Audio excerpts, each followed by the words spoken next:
제1장 죄. 요한일서 3장 4절을 읽겠습니다. 죄를 짓는 자마다 불법을 행하나니 죄는 불법이라. 기독교에서 말하는 거룩이 무엇인지 바로 알고 싶다면 죄라고 하는 엄청난 주제를 고찰하는 데서부터 시작하십시오. 높은 건물을 지으려면 기초를 깊이 파야 합니다. 기초가 잘못되면 치명적인 해를 입기 때문입니다. 거룩에 대한 잘못된 견해들은 주로 인간의 타락에 대한 그릇된 이해에서 비롯되는 경우가 많습니다. 그러므로 먼저 죄에 대해 몇 가지를 분명히 언급하고 거룩에 대해 계속해 가는 것이 옳을 것입니다. 구원에 이르게 하는 기독교의 뿌리는 죄에 대한 바른 지식이라는 것이 명백한 진리입니다. 이 지식이 없는 층의 회심, 성화에 대한 가르침은 언어와 명칭의 문제에 불과할 뿐 그 어떤 깨달음도 주지 못합니다. 하나님께서 어떤 사람을 그리스도 안에 있는 새로운 피조물이 되게 하실 때 가장 먼저 그 마음을 조명하여 자신이 죄책 아래 있는 죄인이라는 사실을 보게 하시는 것도 바로 이 때문입니다. 창세기에서 물질적인 창조가 빛으로 시작되었던 것처럼 영적인 창조 역시 그렇습니다. 하나님께서 성령의 사역을 통해 하나님의 영광을 아는 빛을 우리 마음에 비추심으로 영적인 생명이 시작됩니다. 오늘날 대부분의 오류와 이단, 거짓 교리는 죄에 대한 모호하고 불분명한 이해에서 비롯되었습니다.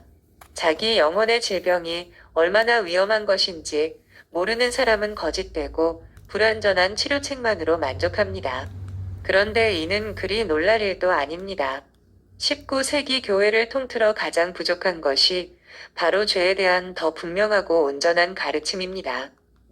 첫째로, 죄에 대한 정의와 더불어 이 주제를 시작하겠습니다. 우리 모두는 죄인이라는 말에 익숙합니다. 세상에 실존하는 죄에 대해 자주 이야기하고 죄 지은 사람에 대해서도 자주 말합니다. 하지만 어떤 의미로 말합니까? 이런 말의 의미를 제대로 알고 사용합니까?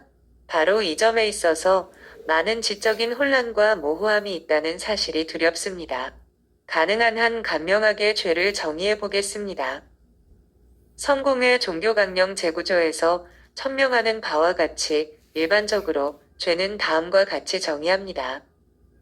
죄는 아담의 후손들에게 본성적으로 야기되는 것으로 각 사람에게 있는 본성의 타락과 거짓됨을 일컫는다. 죄로 말미암아 인간은 원래에 의해서 아주 멀리 떠나 있고 본성적으로 악을 향해 기울어져 있어서 육체의 소욕이 항상 영혼의 소욕을 거스른다. 그러므로 세상에 태어난 모든 사람은 하나님의 진노와 정죄를 받을 만하다. 요컨대 죄는 계층과 지위, 이름과 나라, 백성과 방언을 막론하고 온 인류에게 드리워진 엄청난 도덕적 질병입니다. 여인에게서 난 자 가운데 오직 한 사람만이 이 질병으로부터 자유로울 뿐 누구도 자유롭지 못합니다. 그 한 사람이 바로 주 예수 그리스도라는 사실은 제가 굳이 말씀드리지 않아도 될 것입니다. 더 구체적으로 말하면 하나님의 생각과 법에 완벽히 합치하지 않는 모든 상상과 생각과 말과 행동이 다 죄입니다. 성경이 말하는 바와 같이 죄는 불법입니다. 우리 안팎에서 하나님의 계시된 뜻과 성품에 완벽하게 합치하지 못하는 것은 아무리 사소하고 미미한 불일치도 죄이며 이로 인해 우리는 하나님의 목전에 죄인으로 드러납니다. 물론 주에 깊게 성경을 읽는 사람이라면 현저하게 드러나는 사악한 행위가 아니더라도 사람은 그 마음과 생각으로 하나님의 법을 어길 수 있다는 사실을 이미 알고 있을 것입니다. 우리 주님은 이미 산상수훈을 통해 그 점을 명백히 하셨습니다. 심지어 한 시인도 그렇게 말했습니다. 항상 웃으면서도 악한 일 수 있다. 신약 성경을 면밀하게 연구하는 사람이라면 죄에는 행함으로 짓는 죄와 행하지 않음으로 짓는 죄가 있음을 잘 알고 있을 것입니다. 공동기도서를 통해 아는 바와 같이 우리는 해서는 안 될 일을 함으로 죄를 지을 뿐 아니라 실제로 마땅히 해야 할 일을 하지 않고 간과함으로 죄를 짓습니다. 마태복음에서 우리 주님은 이 점을 분명히 합니다. 저주를 받은 자들아, 나를 떠나 마귀와 그 사자들을 위하여 예비된 영영한 불에 들어가라. 내가 줄일 때에 너희가 먹을 것을 주지 아니하였고 목마를 때에 마시게 하지 아니하였고 경건한 어셔 대주교는 숨을 거두기 바로 직전에 참으로 심오하고도 사려 깊은 기도를 했습니다. 주여, 나의 모든 죄를 용서하시되 특별히 내가 하지 않으므로 지은 모든 죄를 용서하소서. 하지만 사람은 죄를 지으면서도 그것을 죄로 알지 못할 수도 있고 죄책 아래 있으면서도 스스로 죄 없다고 착각할 수도 있습니다. 우리가 죄를 죄로 알고 의식할 수 있을 때까지 죄는 우리에게 죄가 아니다는 현대의 주장을 뒷받침하는 그 어떤 증거도 성경에서 발견할 수 없습니다. 오히려 너무나 부당하게 홀대받는 책인 레위기 4장과 5장, 그리고 민수기 15장은 무지에서 비롯된 죄 역시 백성을 부정하게 만들 뿐 아니라 속죄가 필요하다고 가르칩니다. 그 주인의 뜻을 몰라서 행하지 못한 종이라 할지라도 그 알지 못한 것 때문에 죄를 면하지 못하고 오히려 그 역시 매를 맞는 심판을 피하지 못한다고 우리 주님은 분명히 가르치십니다. 비참하리만큼 불완전한 우리의 지식과 자각만으로 자기 죄악됨을 헤아리는 척도로 삼으려 한다면 이는 아주 위험한 생각입니다. 레위기에 대해 더 깊이 연구하면 우리에게 많은 유익이 있을 것입니다. 둘째로 죄라고 불리는 이 엄청난 도덕적 질병의 근원과 원천에 대해 몇 가지 더 말씀드리겠습니다. 그리스도인이라 자처하는 많은 사람들이 이 점에 대해 너무나 불완전하고 그릇된 생각을 가지고 있어 두렵습니다. 이 문제는 그냥 지나칠 수 없습니다. 우선 인간의 죄악됨은 밖으로부터 기인한 것이 아니라 그 속에서 비롯되었음을 분명히 해둡시다. 어렸을 때 잘못 받은 교육 때문이 아닙니다. 나약한 그리스도인이 되뇌는 말처럼 나쁜 친구들이나 그릇된 본보기에서 기인한 것도 아닙니다. 결코 그렇지 않습니다. 죄는 우리의 첫 조상인 아담과 하와로부터 물려받은 유전병과도 같습니다. 우리 모두는 이 병을 가지고 태어납니다. 하나님의 형상을 따라 지어져 죄가 없고 의로웠던 우리의 첫 조상이 원래에 의해서 떨어져 죄로 가득하게 되었습니다. 그때로부터 지금까지 모든 남자와 여자는 타락한 아담과 하와의 형상을 따라 태어나고 악을 향해 치닫는 본성과 마음을 물려받습니다. 한 사람으로 말미암아 죄가 세상에 들어오고 육으로 난 것은 육이요 본질상 진노의 자녀이었더니 육신의 생각은 하나님과 원수가 되나니 속에서 곧 사람의 마음에서 나오는 것은 악한 생각 곧 음란입니다. 갓 태어난 천진난만한 아기를 보고 가족들이 천사 같다고 하고 때묻지 않았다고 말하지만 이 아이도 어린 죄인에 지나지 않습니다. 아, 요람에 누워 방긋 미소 짓고 까르르 웃기도 하는 이 작은 피조물이 그 마음에 온갖 종류의 사악한 종자를 다 갖고 있다니요. 하지만 조금만 주의를 기울이고 살펴보면 그 키와 생각이 자라감에 따라 악한 것을 향해 끊임없이 달려가는 반면 선한 것으로부터는 늘 뒷걸음질 치는 성향이 있음을 금방 알게 될 것입니다. 그 속에 속임과 악한 성향, 이기심, 방자함, 완고함, 탐욕, 시기, 질투, 정욕의 싹과 조짐을 보게 될 것입니다. 그러나 이것들을 탐닉하도록 내버려 두면 엄청난 속도로 무성하게 자라납니다. 누가 이 아이에게 그런 것을 가르쳤습니까? 이 아이는 어디에서 그런 것을 배웠습니까? 성경만이 이 물음에 대답을 줍니다. 자기 자녀들에 대해 이렇게 말하는 어리석은 부모들이 있습니다. 내 아이는 원래 바탕이 착한 아이인데 나쁜 아이들의 영향을 받아서 그렇게 되었어. 공교육이 문제야. 선생님들이 아이들에게 소홀해서 그렇지 원래는 천성적으로 착한 아이야. 하지만 불행하게도 정반대입니다. 모든 죄의 첫 번째 원인은 그 아이의 타락한 본성 때문이지 결코 이 아닙니다. 셋째로 인간에게 있는 이 엄청난 도덕적 질병인 죄의 정도에 대해 오해하지 않도록 조심해야 합니다. 성경만이 죄의 정도에 대한 믿을 수 있는 근거를 제시하고 있습니다. 그의 마음으로 생각하는 모든 계획이 본성적으로 항상 악할 뿐입니다. 만물보다 거짓되고 심히 부패한 것은 마음입니다. 죄는 우리의 모든 도덕적 성향과 지적 기능에 창궐한 질병입니다. 사고와 정서, 추론의 능력과 의지가 어떤 식으로든 죄로 오염되었습니다. 양심조차도 확실한 안내자로 의지하기에는 너무나 어두워져 있습니다. 성령의 조명을 받지 않는다면 양심 역시 우리를 잘못된 길로 인도할 뿐입니다. 요컨대 발바닥에서 머리까지 성한 곳이 없습니다. 공손함과 예의 바름, 점잖은 매너, 단정한 몸가짐, 교양 등과 같은 얄팍한 덮개로 죄라는 질병을 가릴 수는 있지만 죄는 이미 성향과 체질에까지 깊이 전이되어 있습니다. 물론 인간에게는 많은 위대하고 고상한 기능들이 여전히 남아 있어서 예술과 과학과 문학 등에서 엄청난 능력을 나타내 보이고 있습니다. 하지만 영적인 일에 대해서는 완전히 죽어서 그에게 하나님을 향한 본성적 지식과 사랑과 경외함이 없습니다. 인간에게 있는 가장 탁월한 것조차도 타락으로 심하게 오염되어 있어서 그것이 오히려 타락의 사실과 정도를 더욱더 부각시킬 뿐입니다. 동일한 피조물인데 어떤 일에 있어서는 너무나 고상하고 어떤 일에서는 너무나 저급합니다. 너무나 위대하면서 한편으로는 너무나 옹졸합니다. 너무나 고귀하면서 또한 너무나 천박합니다. 웅장한 것을 고안하고 만들어내는 데는 탁월하면서도 그 마음의 성향은 너무도 저급하고 비굴합니다. 이집트의 카르나크와 룩소르에 있는 건축물, 아테네의 파르테논 신전 같은 웅장한 건축물을 설계하고 세울 만큼 탁월한 능력이 있는 반면 거기서 악한 신들과 새, 짐승, 기는 것들을 숭배합니다. 아이스킬로스와 소포클레스의 비극 작품들을 만들어내고 투키디데스의 역사서와 같은 걸작들을 써 내려가면서도 로마서 1장에 묘사된 것과 같은 혐오스러운 죄악에 사로잡혀 살아갑니다. 이 모든 것은 기록된 하나님의 말씀을 비웃고 우리를 성경 숭배자라 놀려대는 사람에게 풀리지 않는 수수께끼입니다.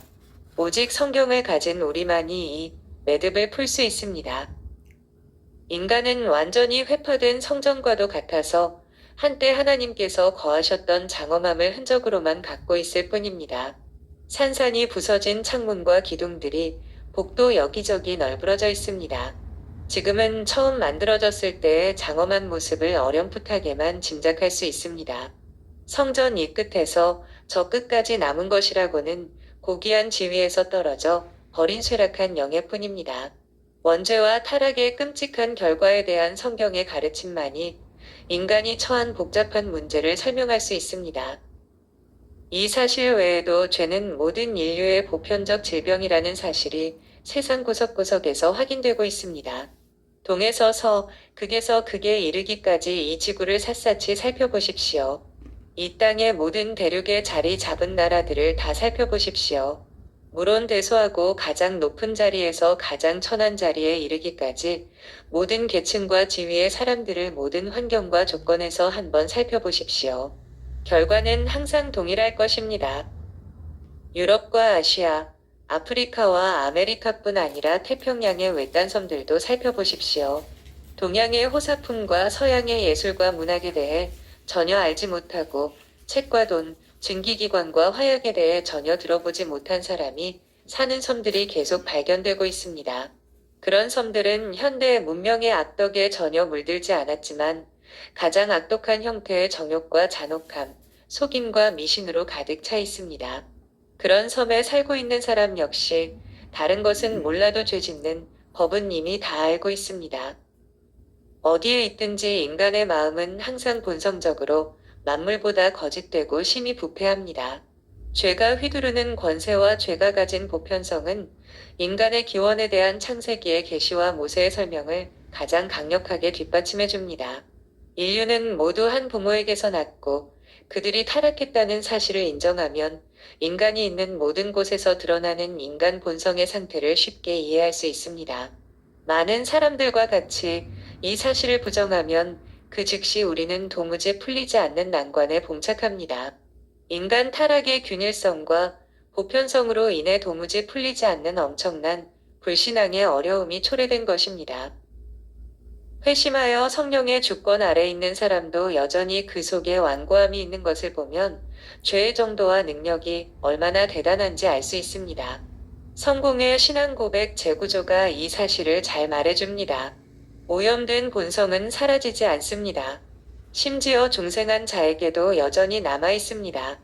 인간 타락의 뿌리는 너무도 깊이 드리워져 있어서 우리가 거듭나서 새롭게 되고 깨끗하게 되고 성화되고 의롭게 되어 그리스도의 산 지체가 된 이후에도 집안의 벽 곳곳에 남아있는 나병처럼 우리 마음 저 밑바닥에 여전히 살아 있습니다.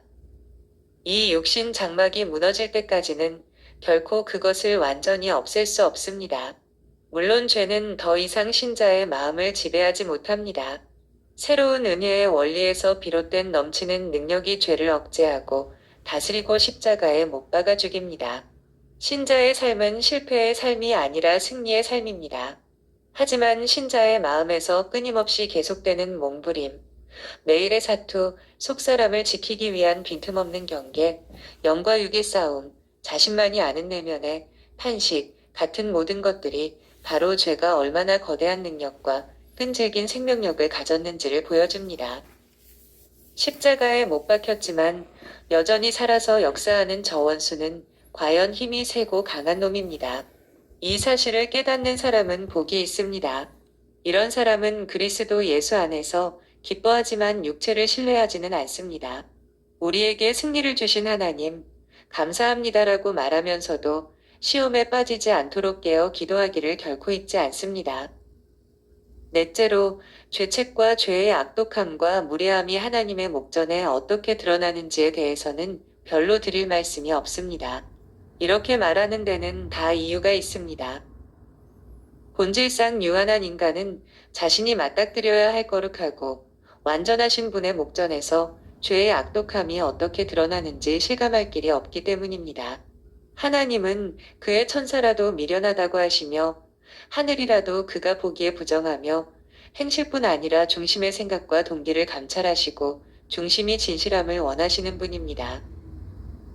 반면에 죄 가운데 태어나 끊임없는 불완전과 나약함과 우둔함으로 죄인들과 더불어 살다가 이내 사라질 피조물인 우리가 죄악의 무시무시함에 대해 이해해 본들 그것은 너무나 불완전할 뿐입니다. 우리는 죄를 헤아릴 수도 측량할 수도 없습니다. 눈먼 사람이 티치아노나 라파엘로의 걸작품과 마을 게시판에 있는 영국 여왕의 얼굴을 분간할 리 만무합니다. 청각 장애인은 장난감 호루라기 소리와 대성당의 오르간 소리를 구분할 수 없습니다. 역겨운 냄새를 풍기는 짐승은 그 냄새가 사람에게 얼마나 역겨운지 도무지 알지 못합니다. 짐승들끼리도 서로 알지 못합니다. 현미경으로 보든지 망원경으로 보든지 하나님이 지으신 피조물은 완전합니다. 목성과 같은 행성과 그 위성을 한치의 오차도 없이 해를 중심으로 운행하게 하시는 솜씨하며 지면을 기어다니는 가장 작은 곤충을 지으신 솜씨 또한 모두 완전합니다.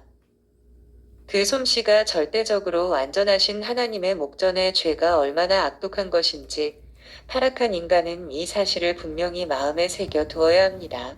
죄는 하나님께서 미워하는 가증한 일이며 하나님은 눈이 정결하심으로 악을 참아보지 못하시며 패역을 참아보지 못하시어 하나님의 율법을 거스르는 가장 경미한 행위로도 모두 범한 자가 되고 범죄하는 그 영혼은 죽으리라 하시며 하나님은 사람의 은밀한 것을 심판하시고 지옥에서는 구더기도 죽지 않고 불도 꺼지지 않으며 악인들이 수울로 돌아가 영벌에 처해질 것이며 무엇이든지 속된 것은 결단코 천국에 들어가지 못할 것입니다.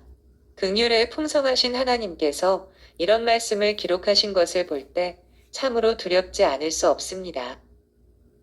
우리 주 예수 그리스도의 고난과 십자가 그리고 그분의 대속과 속죄에 대한 성경의 모든 가르침이야말로 인간의 죄악됨에 대한 결정적이고도 분명한 증거입니다. 하나님의 아들의 보혈로만 온전히 값을 치를 수 있는 것을 보면 인간의 죄책은 끔찍하리만큼 사악한 것임에 틀림없습니다. 우리 죄로 말미암아 예수께서 겟세마네에서 고통 가운데 신음하시고 피를 땀같이 흘리셨으며 골고다에서 나의 하나님, 어찌하여 나를 버리셨나이까? 하고 부르짖으셨다면 우리 죄의 무게는 도대체 얼마나 된다는 것입니까? 부활의 날에 깨어난 우리 앞에 드러날 죄의 모습과 그날에 회고할 우리의 허물과 부족한 만큼 우리를 더 놀라게 할 것도 없을 것입니다. 그리스도가 다시 오시는 그날에야 우리는 비로소 죄의 심히 죄악됨을 온전히 실감할 것입니다. 조지 위필드의 말대로 천국에서의 찬송은 하나님께서 행하신 일이 어찌 그리 크냐 라는 감탄이 될 것입니다. 다섯째로 죄에 대해 살피고 있는 우리가 결코 간과해서는 안 될 한 가지가 더 남아 있습니다. 그것은 바로 죄의 기만성입니다. 이는 매우 중요한 부분입니다. 하지만 그 중요성에 비해 그리 주목받지 못하고 있습니다. 죄를 대할 때 우리는 실제 하나님의 목전에 드러난 죄의 모습보다 한사코 덜 심각하고 덜 위험한 것으로 보려고 합니다. 죄를 과소평가하여 변명하고 죄책을 경시하는 경향이 있습니다. 이것은 죄를 기만하는 것입니다. 이건 아주 사소한 죄일 뿐이야. 하나님은 자비로우신 분이야. 하나님은 사람이 실수한 것을 마음에 담아두시는 그런 옹졸한 분이 아니야. 우리가 나쁜 의도로와 사람이 어떻게 그렇게 정확히 할 수 있어? 그렇게 나쁠 게 또 뭐야? 다른 사람이 하는 대로 했을 뿐이야. 우리가 흔히 듣는 말이 아닙니까? 사람들은 하나님이 영혼을 파괴하는 사악한 것으로 규정하신 것들을 돌려 말하기 위해 부드러운 단어들을 고안해냈습니다. 날랜, 명랑한, 황량한, 불안정한, 부주의한, 느슨한과 같은 말이 내포하는 바가 무엇입니까? 이런 단어를 통해 우리는 죄는 하나님께서 말씀하신 것처럼 죄악된 것이 아니고 실제로 해로운 것도 아니라고 스스로 속고 또 그렇게 믿고 살아갑니다. 바르지 못한 모범으로 자녀를 양육하는 신자, 그리고 재물을 사랑하고 유혹을 가볍게 보고 가정의 신앙 수준이 낮아지는 것을 용인함으로써 초래될 결과에 대해 눈감아 버리는 신자에게서 이런 성향을 볼 수 있습니다. 우리 영혼의 질병이 가진 고도의 기만성을 충분히 인식하지 못할까 두렵습니다. 죄에 빠지게 하는 유혹이 우리에게 다가와 나는 너를 지옥에서 영원히 파멸시킬 뿔구대천의 원수다라고 말하며 그 본색을 드러낼 리 만무합니다. 그러나 우리는 이 사실을 너무나 쉽게 잊어버립니다. 죄는 가룟 유다처럼 부드러운 입맞춤으로 찾아옵니다. 요압과 같이 두 팔을 벌리며 아첨하는 말로 다가옵니다. 하나님께서 금하신 실과는 하와의 눈에 보암직도 하고 탐스럽기까지 했지만 이 실과 때문에 그녀는 에덴 동산에서 쫓겨나야 했습니다. 궁전 지붕에서 한가롭게 거니는 것이 다윗에게는 그리 위험해 보이지 않았지만 그 뒤로 간음과 살인이 따라 들어왔습니다. 처음부터 죄가 죄로 드러나는 경우는 거의 없습니다. 그러므로 시험에 들지 않기 위해 깨어 기도합시다. 사악함에 세련된 이름을 붙일 수는 있어도 하나님의 목전에 드러난 그 본질과 성향까지 바꿀 수는 없습니다. 사도 바울의 말을 기억합시다. 매일 피차 권면하여 너희 중에 누구든지 죄의 유혹으로 완고하게 되지 않도록 하라. 선하신 주님, 세상과 육체와 마귀의 속임수로부터 우리를 구하소서. 우리는 이 지혜로운 기도를 항상 되뇌어야 합니다. 논의를 더 하기 전에 이 주제와 관련하여 너무나 분명하게 떠오른 두 가지 생각을 간략하게 언급하겠습니다. 우선 우리 모두에게 겸손과 자기 비하가 필요한 분명한 이유가 무엇인지 생각해 보십시오. 성경을 펼쳐놓고 앉아 성경에 나타난 죄의 모습들을 보며 우리가 하나님의 목전에 얼마나 많은 죄책을 가진 사악하고 타락한 죄인인지 숙고해 봅시다. 중생, 거듭남, 회심이라 불리는 완전한 마음의 변화가 우리에게 얼마나 필요합니까? 우리가 최상의 상태에 있다 해도 우리에게 얼마나 많은 결함과 불완전함이 덕지덕지 붙어 있습니까? 거룩함이 없이는 아무도 주를 보지 못하리라는 말씀이 얼마나 엄중한지요. 우리가 저지른 죄는 말할 것도 없고 행하지 않음으로 지은 죄를 생각해 볼 때 앞으로 매일 밤을 저가련한 세리처럼 하나님이여 불쌍히 여기소서. 나는 죄인이로소이다라고 부르짖어야 할 이유가 충분하지 않습니까? 공동기도서에 나와 있는 일반적인 죄 고백과 성찬 때 드리는 죄 고백의 내용은 신앙을 고백하는 모든 그리스도인의 실제 상황에 얼마나 적합합니까? 교인들이 성찬으로 나아가기 전에 고백하는 공동기도서의 내용은 하나님의 자녀들에게 아주 적절합니다. 우리의 잘못을 돌아보면 너무나 고통스럽고 그 짐이 너무도 무거워 도무지 견딜 수가 없습니다. 자비로우신 우리 아버지, 우리를 불쌍히 여기소서. 우리를 불쌍히 여기소서. 하나님의 아들 우리 주 예수 그리스도로 말미암아 우리의 지난 모든 잘못을 용서하소서. 세상에서 가장 거룩한 성도라 해도 마지막 순간까지 그는 하나님의 은혜와 자비에 빚진 자요. 비참한 죄인일 뿐입니다. 리처드 후커는 다음과 같은 말로 칭의에 대한 설교를 시작하는데 이는 제가 전적으로 동감하는 바입니다. 우리가 행하는 가장 거룩하고 선한 일들은 과연 어떻습니까? 기도할 때만큼 우리 마음이 하나님을 향하는 때도 없지만 이때조차도 하나님을 향한 우리의 사랑은 얼마나 자주 분산되는지요.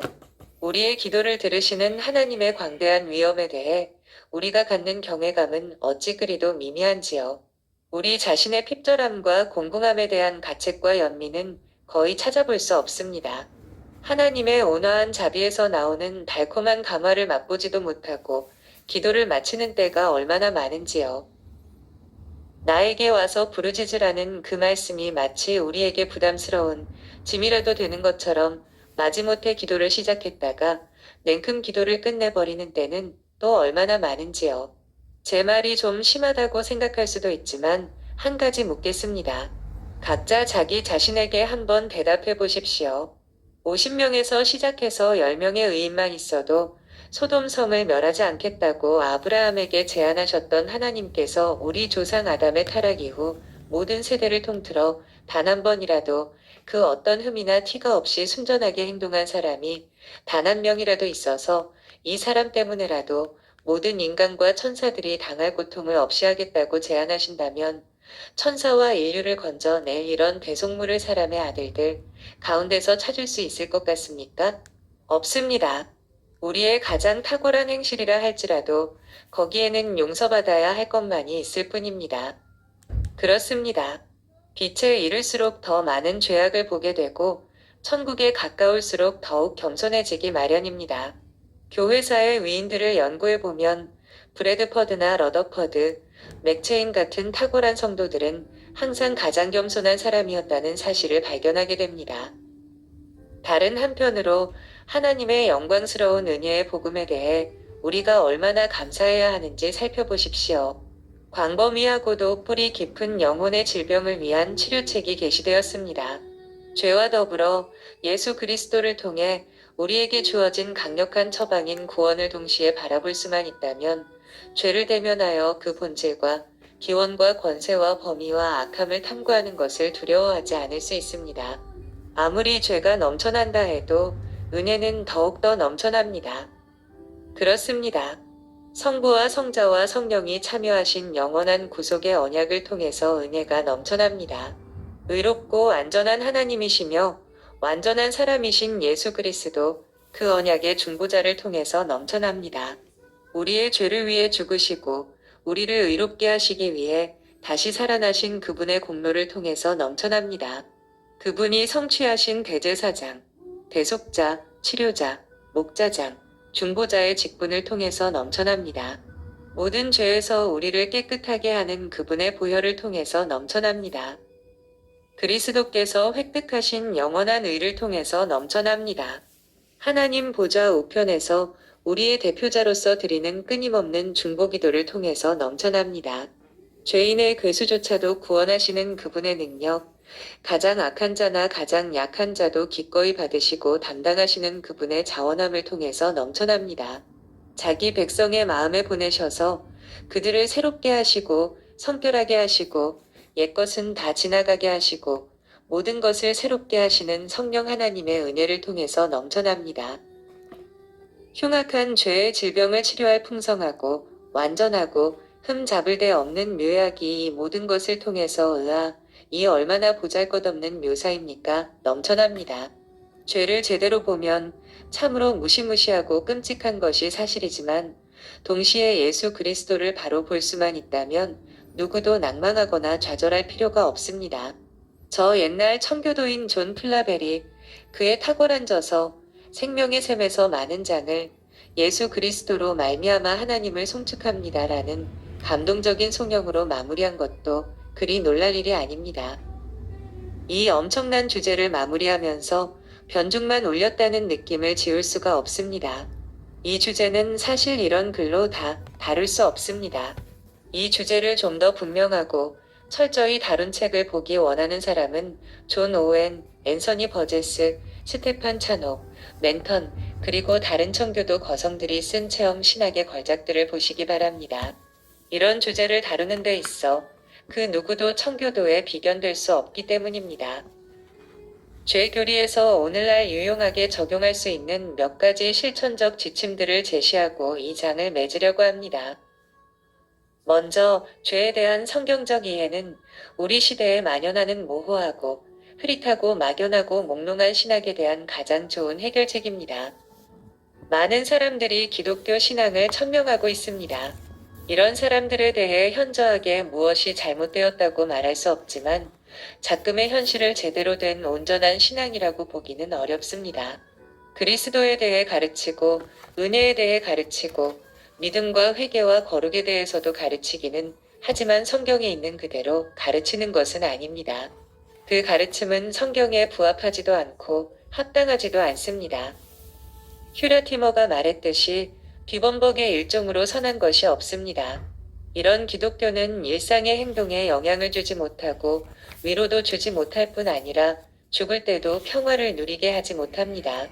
이런 기독교 신앙의 창념에 온 사람 가운데 숨을 거두면서 자신들이 반석 위에 있지 못한 것을 깨닫기도 하지만 그때는 너무 늦습니다. 이런 그릇된 신앙을 고치고 회복할 수 있는 가장 합당한 길은 죄의 죄악됨에 대한 성경의 옛 가르침을 확고히 하는 것입니다. 인간은 자신이 지옥의 위험에 처해 있다는 것을 실감하기까지는 결코 천국을 향해 결연히 돌아서지 않을 것이며 순리자로 이 땅을 살아가지도 않을 것입니다. 유치원에서든 중고등학교에서든 대학교에서든 죄에 대한 성경의 옛 가르침을 힘써 회복해야 합니다. 사람이 율법을 적법하게만 쓰면 선한 것이며 율법으로는 죄를 깨닫는다는 사실을 잊지 말아야 합니다. 율법의 요구들을 앞세워 사람이 귀 기울이게 해야 합니다.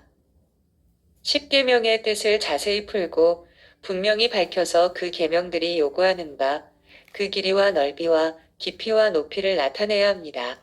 산상수훈에서 우리 주님이 취하셨던 방법이 바로 이것입니다. 그분의 방법을 따르는 것보다 더 나은 길이 어디 있겠습니까?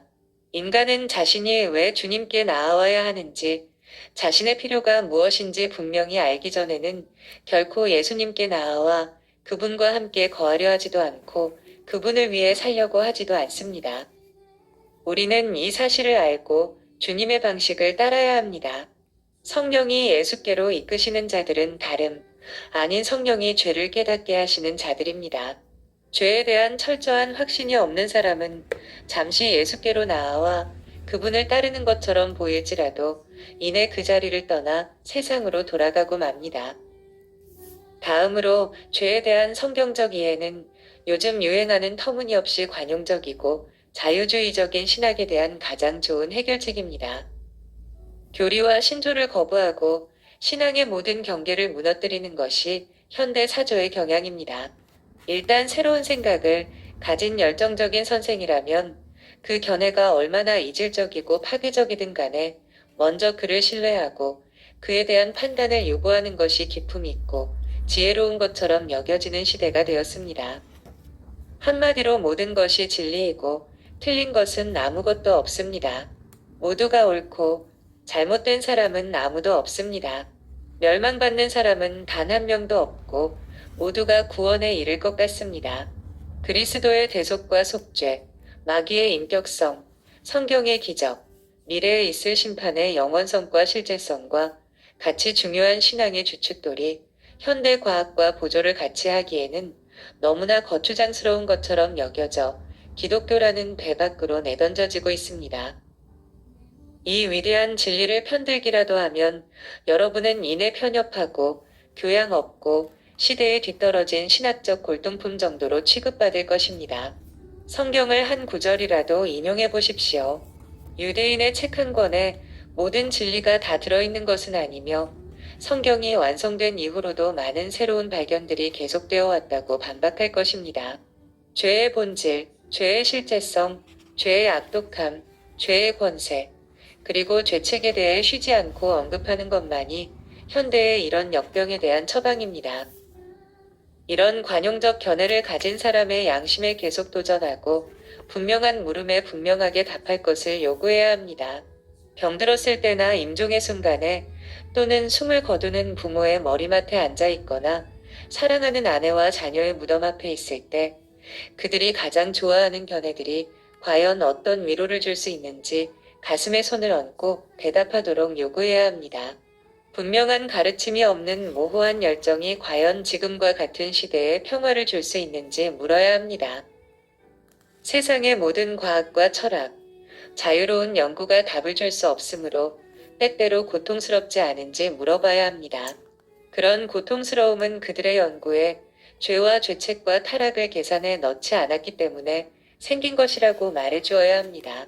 무엇보다도 인간의 멸망과 그리스도의 구속, 그리고 예수님을 믿는 어린아이와 같은 믿음이 아니고는 그 어떤 것으로도 쉼을 얻을 수 없다는 것을 말해주어야 합니다.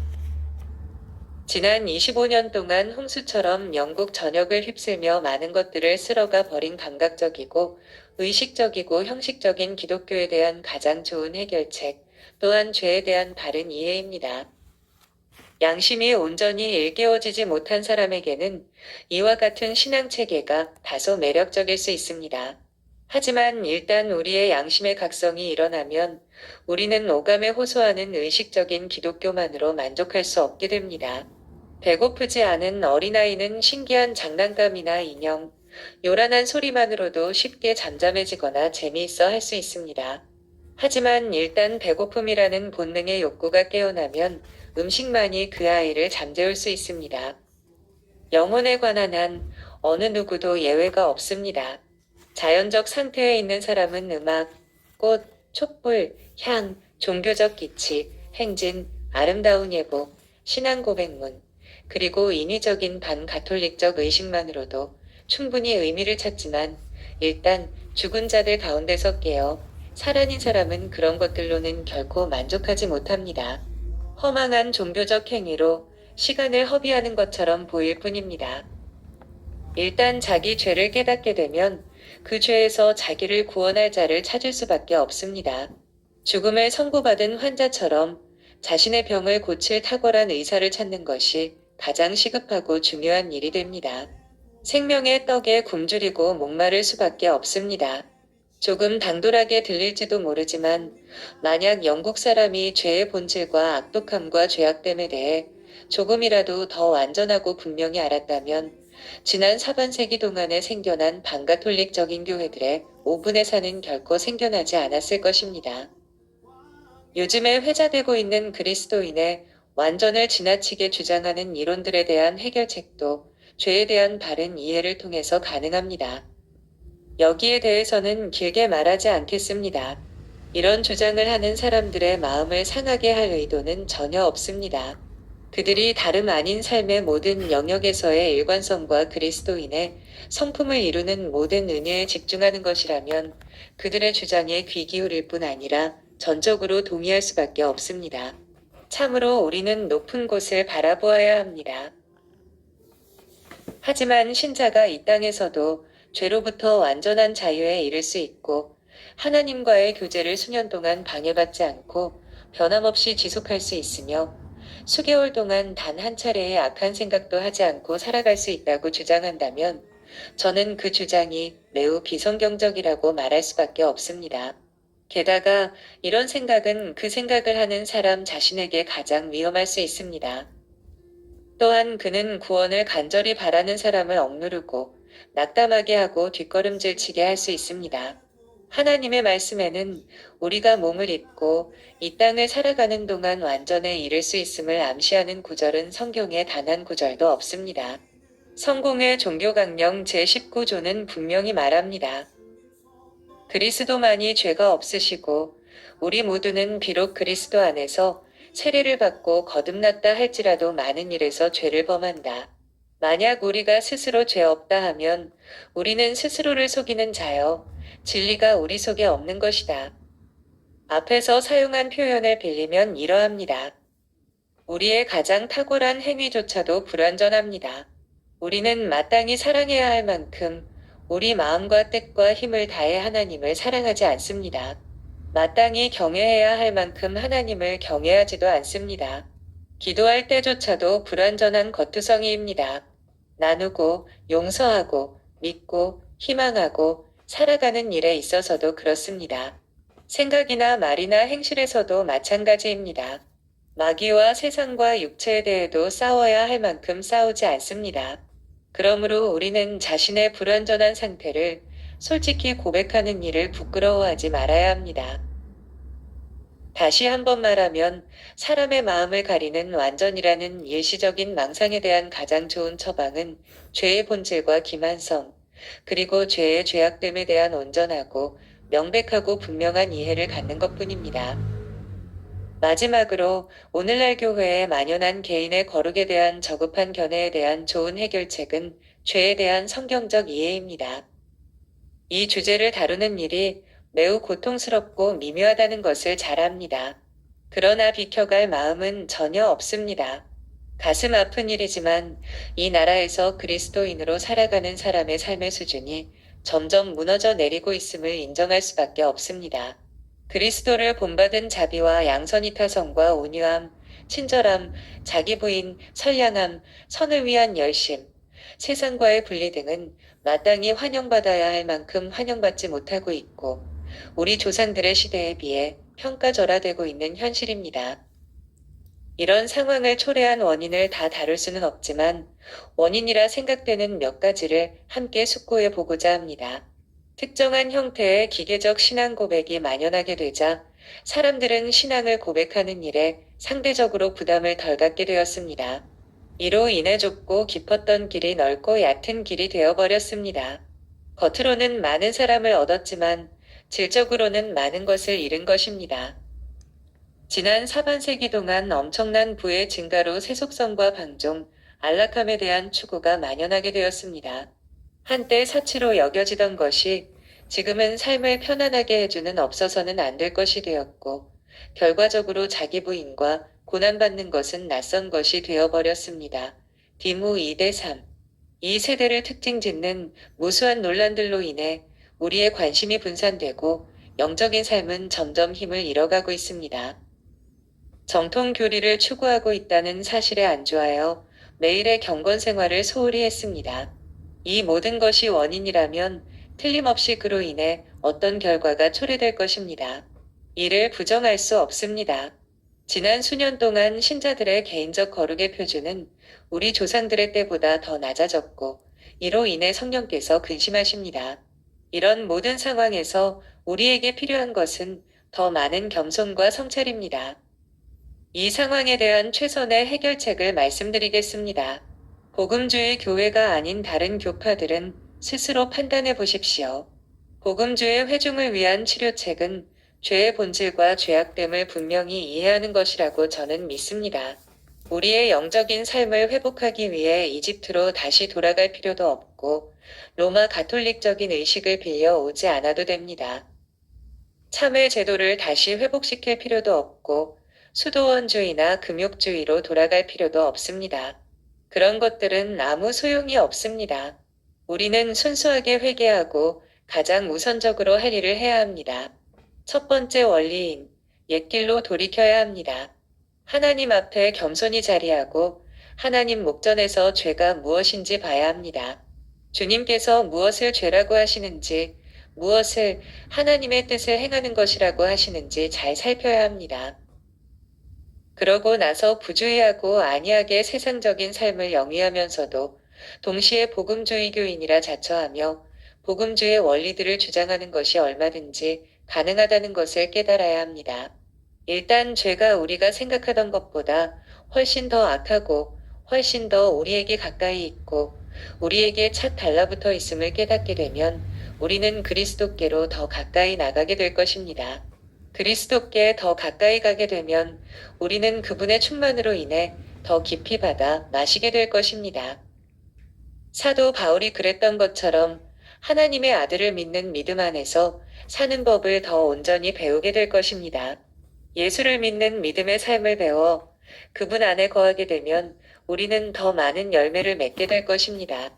우리는 그리스도인의 본분에 맞게 더 잘 준비되고 시험에 더 인내하고 우리의 보잘것없고 약한 마음을 더욱더 깨어 살피고 모든 일상의 사사로운 일에도 주님과 같이 행하는 자신을 발견하게 될 것입니다.